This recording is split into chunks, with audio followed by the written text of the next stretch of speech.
অবশেষে রেজিনগরে বাবরি মসজিদের ভিত্তিপ্রস্তর স্থাপন করেন ভরতপুরের সাসপেন্ড তৃণমূল বিধায়ক হুমায়ুন কবির।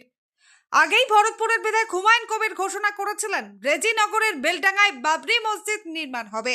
সেই মতো মুর্শিদাবাদের রেজিনগরের বেলডাঙ্গায় ভরতপুরের সাসপেন্ড তৃণমূল বিধায়ক হুমায়ুন কবির পূর্ব ঘোষিত অনুযায়ী সেই ঘোষণার বাস্তব রূপেই আজ 7ই ডিসেম্বর শনিবার মুর্শিদাবাদের রেজিগঞ্জের বেলডাঙ্গায় বাবরি মসজিদের শিলান্যাস ও বাবরি মসজিদের ভিত্তিপ্রস্তর স্থাপন করেন ভরতপুরের সাসপেন্ড তৃণমূল বিধায়ক হুমায়ুন কবির।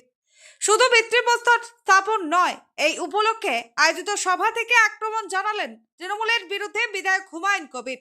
তিনি আরও ঘোষণা করেন 3 কাঠা জমির ওপর তৈরি হবে মূল বাবরি মসজিদ। 25 বিঘা জমির ওপর মৈচি মসজিদ চত্বরেই তৈরি হবে হাসপাতাল, বিশ্ববিদ্যালয় হবে, পার্ক হবে, হেলিপ্যাড হবে এবং মুসাফির খানা হবে বলে জানান বিধায়ক হুমায়ুন কবির। এদিকে যে বাবরি মসজিদের শিলান্যাস নিয়ে এত বিতর্ক, সেই মসজিদ নির্মাণ করতে সরকারি টাকা লাগবে না ঘোষণা করেছিলেন বিধায়ক হুমায়ুন কবির। হুমায়ুন কবির দাবি, বাবরি মসজিদ নির্মাণে টাকার অভাব হবে না। রাজ্যের সব জেলা থেকে বহু মানুষ আর্থিক সাহায্য করবেন বলে তিনি জানান। মহামান্য হাইকোর্টের নির্দেশে এই বাবরি মসজিদ শিলান্যাস নিয়ে যাতে আইন শৃঙ্খলা বিঘ্নিত না ঘটে, তার জন্য প্রচুর পুলিশ মোতায়েন করা হয় রাজ্য সরকারের পক্ষ থেকে। বাবরি মসজিদ শিলান্যাস অনুষ্ঠানে প্রচুর লোক সমাগম হয় বলে জানা যায়। মুর্শিদাবাদের বেলডাঙ্গা থেকে জ্যোতির্ময় মণ্ডল ও সৈয়দ জাফরের রিপোর্ট, সুন্দর বাংলা নিউজ।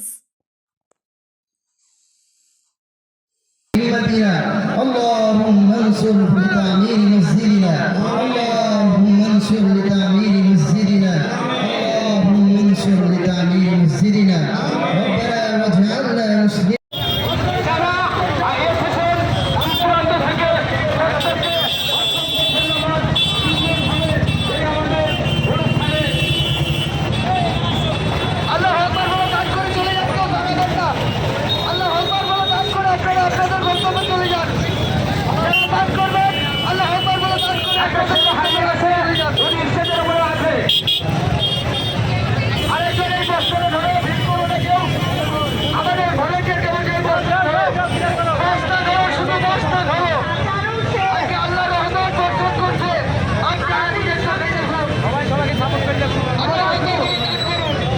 আপনি যেখানে থাকুন আপনার বাচ্চাকে শেষ হয়ে যাবে।